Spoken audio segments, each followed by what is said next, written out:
4장. 사람이 마땅히 우리를 그리스도의 일꾼이요 하나님의 비밀을 맡은 자로 여길지어다. 그리고 맡은 자들에게 구할 것은 충성이니라. 너희에게나 다른 사람에게나 판단받는 것이 내게는 매우 작은 일이라. 나도 나를 판단하지 아니하노니 내가 자책할 아무것도 깨닫지 못하나 이로 말미암아 의롭다함을 얻지 못하노라. 다만 나를 심판하실 이는 주시니라. 그러므로 때가 이르기 전 곧 주께서 오시기까지 아무것도 판단하지 말라. 그가 어둠에 감추인 것들을 드러내고 마음의 뜻을 나타내시리니 그때 각 사람에게 하나님으로부터 칭찬이 있으리라. 형제들아, 내가 너희를 위하여 이 일에 나와 아볼로를 들어서 본을 보였으니 이는 너희로 하여금 기록된 말씀 밖으로 넘어가지 말라 한 것을 우리에게서 배워 서로 대적하여 교만한 마음을 가지지 말게 하려 함이라. 누가 너를 남달리 구별하였느냐? 내게 있는 것 중에 받지 아니한 것이 무엇이냐? 내가 받았은즉 어찌하여 받지 아니한 것 같이 자랑하느냐? 너희가 이미 배부르며 이미 풍성하며 우리 없이도 왕이 되었도다. 우리가 너희와 함께 왕 노릇하기 위하여 참으로 너희가 왕이 되기를 원하노라. 내가 생각하건대 하나님이 사도인 우리를 죽이기로 작정한 자같이 끄트머리에 두셨음에 우리는 세계 곧 천사와 사람에게 구경거리가 되었노라. 우리는 그리스도 때문에 어리석으나 너희는 그리스도 안에서 지혜롭고 우리는 약하나 너희는 강하고 너희는 존귀하나 우리는 비천하여 바로 이 시각까지 우리가 줄이고 목마르며 헐벗고 매맞으며 정처가 없고 또 수고하여 친히 손으로 일을 하며 모욕을 당한즉 축복하고 박해를 받은즉 참고 비방을 받은즉 권면하니 우리가 지금까지 세상의 더러운 것과 만물의 찌꺼기같이 되었도다. 내가 너희를 부끄럽게 하려고 이것을 쓰는 것이 아니라 오직 너희를 내 사랑하는 자녀같이 권하려 하는 것이라.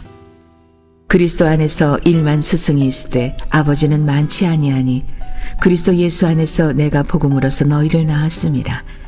그러므로 내가 너희에게 권하노니 너희는 나를 본받는 자가 되라. 이로 말미암아 내가 주 안에서 내 사랑하고 신실한 아들 디모데를 너희에게 보내었으니 그가 너희로 하여금 그리스도 예수 안에서 나의 행사 곧 내가 각 교회에서 가르치는 것을 생각나게 하리라. 어떤 이들은 내가 너희에게 나아가지 아니할 것 같이 스스로 교만하여졌으나 주께서 허락하시면 내가 너희에게 속히 나가서 교만한 자들의 말이 아니라 오직 그 능력을 알아보겠으니 하나님의 나라는 말에 있지 아니하고 오직 능력에 있습니다. 너희가 무엇을 원하느냐? 내가 매를 가지고 너희에게 나아가랴. 사랑과 온유한 마음으로 나아가랴. 오늘도 이른 새벽에 여러분 참 잘 나오셨습니다. 새벽을 깨우는 일이 결코 쉽지 않죠. 그래도 이렇게 믿음으로 결단하고 이렇게 나와서 하루의 첫 시간 기도함으로 한 날의 삶을 시작하는 것은 여러분의 삶의 희망의 문을 여는 일입니다. 할렐루야. 하나님만이 우리 인생의 희망이 되어 우리 가족의 희망이 되고 우리 교회의 희망이 되고 이 나라와 민족의 희망이 됩니다. 그래서 우리가 하나님께로 점점 가까이 나가면 나갈수록 절망과 두려움, 어둠과 낙심의 먹구름은 사라지고요. 놀랍게도 우리 안에 희망이 번물처럼 터져나와요. 그런데 우리가 점점 하나님 품으로부터 멀어지면 그때부터 온갖 두려움, 근심, 걱정, 염려 그리고 좌절과 절망의 먹구름이 우리 삶에 엄습하는 거예요. 틀림이 없습니다. 그러니까 오늘 여러분들이 우리의 희망의 근거가 되시는 하나님 품에 나오셨으니 여러분의 삶에 그 모든 죽음의 먹구름은 사라지게 될 줄로 믿습니다. 오늘 고린도 전서 4장 말씀입니다. 이 고린도전서 4장 말씀 안에도 참 놀라운 말씀이 이곳에 담겨 있는 것을 보게 돼요. 이 자아 정체성이라고 하는 것은 참 중요합니다. 자아 정체성. 좀 어려운 말이긴 한데 쉽게 말씀드리면 이런 거예요. 나는 누구인가? 사람은 끊임없이 자기 자신에 대해서 내가 어떤 사람인가 스스로 생각하며 살아간다. 라고 하는 거예요. 이걸 다른 말로 자화상이라고도 말을 하는 거죠. 자기가 자기에 대해서 나는 어떤 사람이다 라고 하는 것을 스스로 생각하며 그림을 그리며 이렇게 살아가게 되는데, 가만히 한번 보세요. 나는 어떤 사람이다 라고 하는 나에 대한 자아상을 어떻게 설정하느냐에 따라서 내 삶이 결정됩니다. 참 이게 놀라운 일이에요. 거기에 따라 내 삶이 결정되는 거예요. 여러분, 우리가 잘 아는 덴마크의 작가 안데르센의 미운 오리 새끼라고 하는 동화를 알죠? 미운 오리 새끼. 어느 농장에서 어느 날 오리들이 태어났어요. 그런데 오리들이 다 오리 새끼니까 오리처럼 생겼겠죠. 다 예쁘고 귀엽고, 이 땅의 모든 새끼들은 다 귀엽고 예쁘잖아요. 크면은 참 뒷목 잡고 쓰러질 일들을 하지만 자식들이, 그러나 어릴 때는 다 예쁘단 말이에요. 어릴 때는 다 예뻐요. 그런데 이상하게 한 마리만 이상한 거야. 생긴 게 이게 모양이 다른 아이들하고 달라요. 그래서 이 미운 오리 새끼가 된 이유는 그의 모습이 다른 모습이야. 다른 오리들하고. 그래가지고 그가 성장하는 과정에서 주변에 있는 그 오리들에게 가진 조롱과 멸시를 당합니다. 그래서 너무너무 큰 슬픔과 어려움 가운데 이렇게 처하게 돼요. 나는 왜 이렇게 생겼지? 나는 왜 쟤네들처럼 생기지 않아서 이렇게 나는 어려움을 당하는 것이지? 그러면서 자기 자신에 대해서 자기는 미운 오리 새끼라고 하는 자기 자아상을 갖고 큰 슬픔 속에 살아가는 거예요. 그런데 어느 날 보니까는 참 멋있게 생긴 그 백조떼가 쫙 아주 멋있는 모습으로 다 날아와서 앉는 모습을 봤어요. 너무너무 부러웠어요. 야, 너무 아름답다. 그런데 그 백조떼가 가만히 이렇게 보니까 그 오리들 틈에 자기는 똑같이 생긴 백조 한 마리가 오리처럼 끼둥끼둥 걸으면서 그러고 섞여 있는 걸 본 거예요. 그러니까 그 백조 한 마리가 다가가서 얘기하는 거예요. 야, 너 이리 와봐. 야, 너는 백조인데 왜 오리들 틈에서 오리처럼 그냥 기웃기웃거리면서 기둥기둥 거리면서 그렇게 걸어가냐. 그렇게 하지 말고 이렇게 한번 날개짓을 하면서 한번 날아봐. 그랬더니 처음으로 태어나서 자기를 인정해주고 자기에 대해 관심을 가져주는 어떤 대상을 만난 거예요. 그 마음의 문이 열렸겠죠. 야, 나도 누구에게 관심을 받네? 나도 누구에게 인정을 받네? 그리고는 하라는 대로 한번 해본 거예요.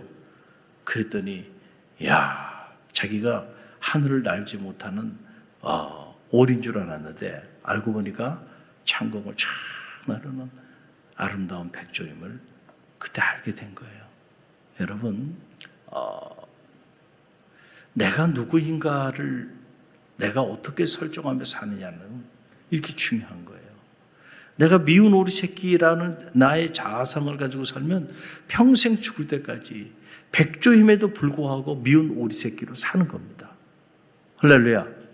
그러나 내가 미운 오리 새끼가 아니다라고 하는 그 자각을 갖는 그 자리에서부터 뭐가 시작되는 거예요? 여러분, 나의 새로운 존재의 삶이 시작되는 거예요. 여러분, 오늘 이 본문의 말씀, 과연 우리는 누구입니까? 라고 하는 거죠. 그리스도인의 정체성에 관한 그런 놀라운 말씀이 이 고린도전서 4장에 등장하는 거예요. 사도 바울은 고린도 교우들로 하여금 여러분, 우리는 어떤 사람들인지 아십니까? 우리 그리스도인의 정체성, 그 정체성에 관한 놀라운 메시지를 오늘 이 고린도전서 4장을 통해서 우리에게 알려주는 거예요. 오늘 이 한 자락, 이 1절의 말씀을 함께 묵상하기를 원하는데요. 우리 함께 읽어봅니다. 1절, 사람이 마땅히 우리를 그리스도의 일꾼이요 하나님의 비밀을 맡은 자로 여길지니라. 아멘. 자, 여기 보면 우리는 누구예요? 그리스도의 일꾼이고 하나님의 비밀을 맡은 자다. 할렐루야. 그게 우리 그리스도인의 자기 정체성이다라고 하는 사실이에요. 우리가 그리스도인으로 믿음의 길을 걸어가면서 나는 이런 사람이다라고 하는 것을 아는 것이 너무너무 중요해요. 안 그러면 우리 평생을 영적으로 미운 오리새끼처럼 살 거라니까요. 할렐루야. 우리는 단순한 미운 오리새끼가 아니에요. 할렐루야. 우리는 그리스도의 일꾼이고 또 하나님의 비밀을 맡은 자다. 여기서 이 그리스도의 일꾼이라고 하는 말, 이 일꾼이라고 하는 말 헬라어로 디아코노스라고 하는 말이에요. 디아코노스라고 하는 말은 영어에 보면 디콘이라고 하는 말이 있어요. 디콘. 우리 한글 표현으로 말하면 집사라고 하는 말이에요. 그 미국 UMC에는 안수를 디콘 오데인 프로세스도 있고 그 다음에 엘도 오데인 프로세스도 있어요. 정회원 목회자가 되는 거. 엘도가 오데인 목사 안수를 받는 거고 그 다음에는 디콘이라는 말로 이렇게 표현해요. 또 평신도에게 적용되면 이게 집사, 그렇죠? 집사라고 하는 표현이 디콘인데 이 디콘이라는 이 말의 헬라어는 디아코노머스, 즉 헬라어에서 온 말이에요. 일꾼이다라고 하는 그런 얘기예요. 근데 그 일꾼은 그냥 일꾼이 아니고 누구의 일꾼이에요? 그리스도의 일꾼이다. 그러니까 여러분이 잘 알아야 되는 게 우리 그리스도인들은 일꾼이라니까요. 이 디아코노모스라고 하는 말의 그 뜻은 섬기는 자라고 하는 거예요. 섬기는 자. 누구를 섬기는 자예요? 그리스도를 섬기는 자. 그 사람들이 누구냐면 그리스도인이야. 근데 우리가 신앙생활하면서 그리스도를 섬기며 살지 않으면 죄송하지만 우리는 아직 그리스도인이 아닌 거예요. 이해가 되시겠죠? 그래서 우리가 모든 그리스도인들은 그리스도를 섬기는 자로 자리해야 된다. 그래서 1인 1사역. 우리는 그냥 예배만 드리고 가는 사람들이 아니고 각자 자기에게 주어진 달란트대로 어떻게 해요? 그리스도를 섬기는 자로 서야 한다. 그래야, 왜냐하면 일꾼이 일을 하지 않아. 그러면 그건 일꾼이 아닌 거잖아요. 섬기는 자가 섬기질 않아. 그러면 어떻게 될까요? 여러분, 그 사람의 삶의 자리는 사라져 버리는 거예요. 어제도 우리 믿음교구 그 교구장님과 목자들 이렇게 함께 식사하는 시간을 가졌어요. 그래서 음식점에 이렇게 갔는데 보니까 참 제가 봐도 좋은 날이라 저도 이게 감정 표현을 잘 하지 않았지만은 보니까 참 안타깝더라고요. 뭐가 안타까워요? 여러분, 어느 음식점이나 딱 들어가 보면 저 사람이 종업원인지 주인인지 대번 알 수 있습니다. 어떻게 알 수 있을까요? 아무리 주인 같아 보여도요, 저 사람은 종업원이구나 딱 알 수 있어요. 어떻게 알 수 있냐면 손님을 대하는 모습을 보면 알아요. 손님을 대하는 모습을 보면 손님이 막 많아요.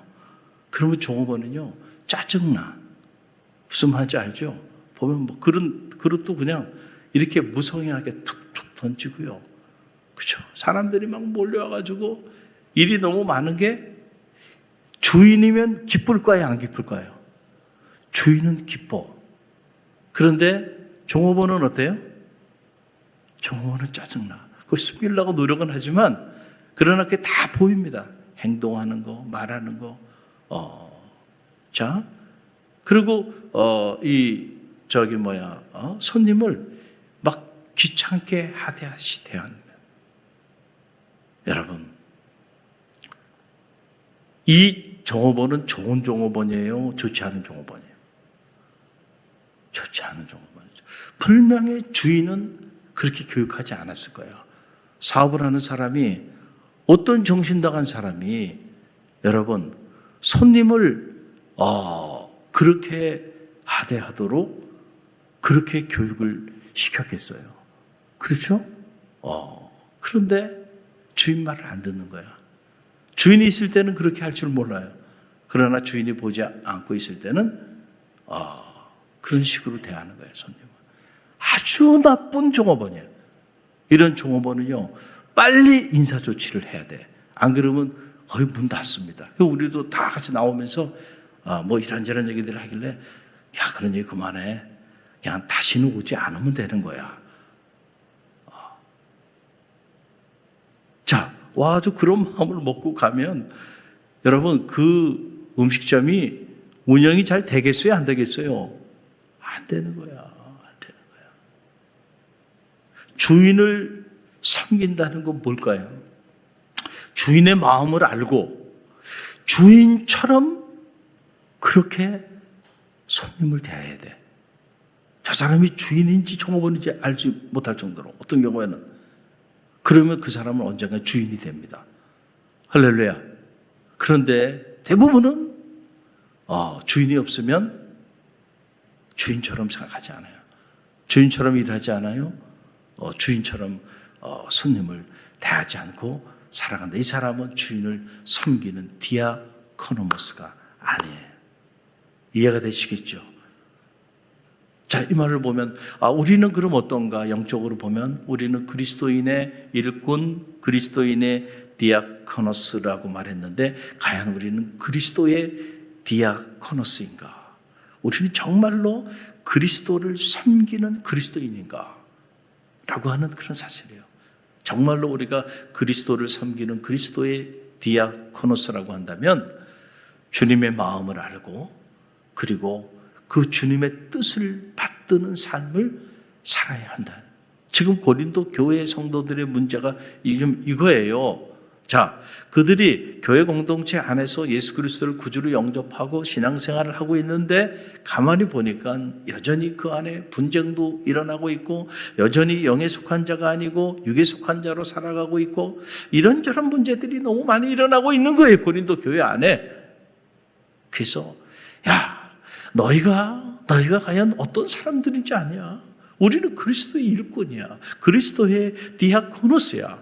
그러니까 그리스도를 섬기는 사람들인데 왜 그리스도의 마음을 몰라? 왜 그리스도의 뜻을 몰라? 왜 그리스도를 섬기는 그런 삶을 살지 않느냐라고 하는 말을 지금 누구에게 하는 거예요? 고린도 교회 성도들에게 사도 바울이 지금 전하고 있는 거예요. 우리 갈릴리교 모든 성도들은 그리스도의 디아코노스가 되기를 간절히 바랍니다. 그리스도의 마음을 품고요. 그 마음을 알아서 그 뜻을 이루어 나간다고 한다면요. 우리는 모두 다 좋은 일꾼들이 될 수 있다는 거예요. 또 하나 오늘 자기 정체성에 대한 부분인데 우리는 하나님의 비밀을 맡은 자들이다.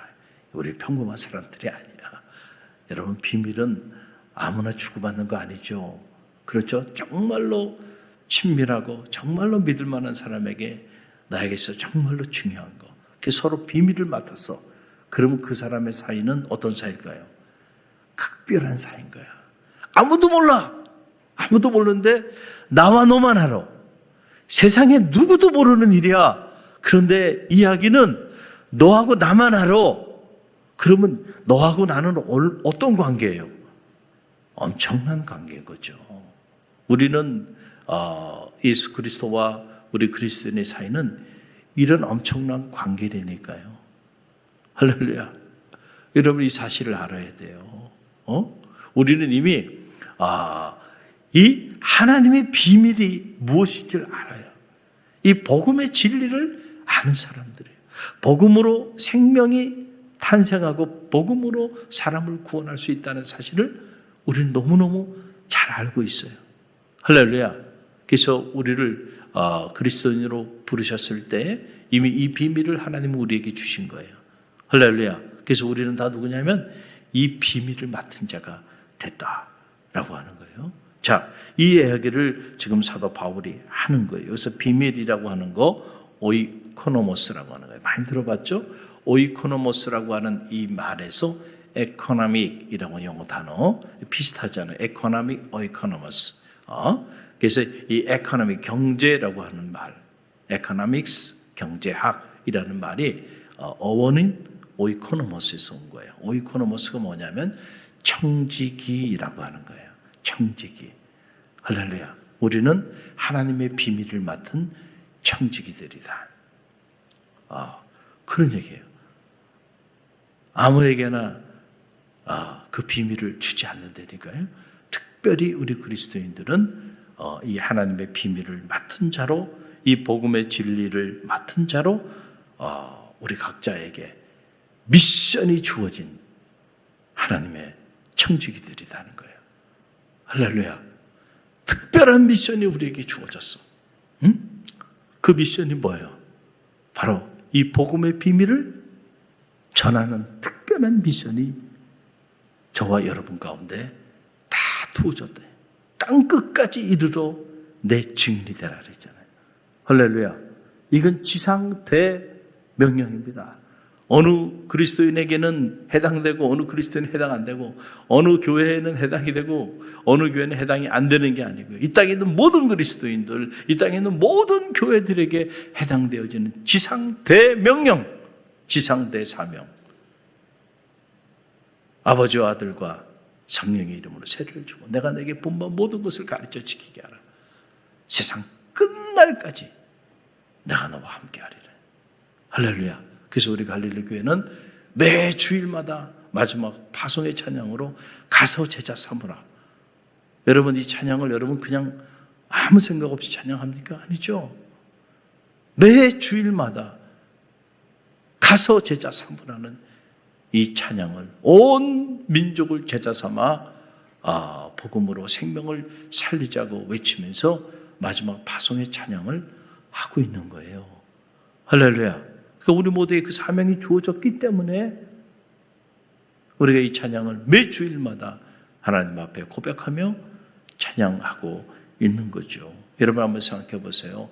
한 나라의 대사로서 국가의 특별한 미션을 가지고 어떤 특정 나라에 파송이 돼서 대사로서의 직임을 감당해야 하는데 대사가 국가의 특별한 부름을 받았어요. 어느 특정 나라에 너는 국가를 대신해서 엠베서더로, 그렇죠? 대사가 된 거예요. 대신 네가 국가가 돼서 또 다른 나라에 대사로 가는 거예요. 우리도 여기 가다 보면 대사관로가 있잖아요. 그렇듯이 대사는 국가를 대표하기 때문에 집도 어떤 집을 줘요? 저렴한 집에 살게 해요? 아니에요. 아무리 어려운 나라들도요, 대사 관저는요, 권위가 있습니다. 왜냐하면 그 국가를 대표하기 때문에. 그래서 국가를 대표해서 손님도 접대하고 그래야 되기 때문에 관저를 주는 거예요. 근데 관저는 그냥 허름한 평범한 집이 아닙니다. 다 그 나라에서 최고급 그런 저택들에 그 대사관 관저를 주고 차도 내가 타고 싶은 차 아무 차나 타는 게 아니에요. 그 나라를 대표하는 그런 대사이기 때문에 그 품격에 맞는 수준의 레벨의 관용차가 나오는 거예요. 그걸 타고 다니는 거예요. 그래서 모든 혜택과 그 다음에 지위와 권한을 국가를 대신해서 다 주는 겁니다. 대사에게. 왜냐하면 대한민국 대통령이 세계에 있는 모든 나라에 동시에 가서 사역을 할 수가 없잖아요. 그러니까 네가 나를 대신해서 우리 국가를 대신해서 그렇게 역할을 감당하도록 특별한 미션을 준 거예요. 국가의 비밀을 맡은 자들이에요. 할렐루야. 그런데 그 지위는 다 누려. 그러면서 정작 그 나라에 가서 이 대사가 일을 안 하네? 미션을 향하지 않고 맨날 손님들 초대해가지고 파티나 열고 그리고 그 지위를 남용해가지고 맨날 사리사욕이나 취하고 그리고 그냥 맨날 여행이나 하고 예를 들어서 그러고 살아가고 있다 그러면은 여러분 끔찍해요, 끔찍하지 않아요? 이 끔찍한 일이에요. 비밀을 하나님의 비밀을 맡은 자다라고 하는 것은 우리는 다 하나님의 대사가 됐다는 얘기예요. 할렐루야. 뭐의 대사요? 복음의 대사. 하나님의 비밀을 우리가 맡은 자로서 그 비밀을 전해야 되는 특별한 미션을 부여받은 사람들이야. 그런데 우리가 그 미션을 전혀 수행하지 않고 이 하나님의 비밀을 맡은 자가 되었는데 복음을 전하지 않고 살아간다고 한다면 여러분, 자기에게 맡겨진 특별한 대사의 임무를 수행하지 않는 대사와 똑같다는 거예요. 할렐루야. 저는 말하는 우리 갈릴리 교회가 저를 비롯해서 우리 모두가 그리스도의 일꾼이고 하나님의 비밀을 맡은 자임을 잊지 않게 되기를 간절히 바랍니다. 할렐루야. 우리는 그런 분. 왜 목사님 전도를 했대요? 여러분, 그런 말을 하면 안 돼. 그건 아직 내가 미운 오리 새끼라고 나 스스로를 얘기하는 거야. 네가 누군지 모르는구나 라고 하는 얘기예요. 우리는요, 뼛속 깊이 죽을 때까지 복음을 전해야 하는 특별한 미션을 부여받은 하나님의 비밀을 맡은 자들임을 꼭 기억하고요. 저는 우리 갈릴리 교회가 실제로 이렇게 이 미션을 잘 수행하는 그런 교회가 되기를 간절히 축원드립니다.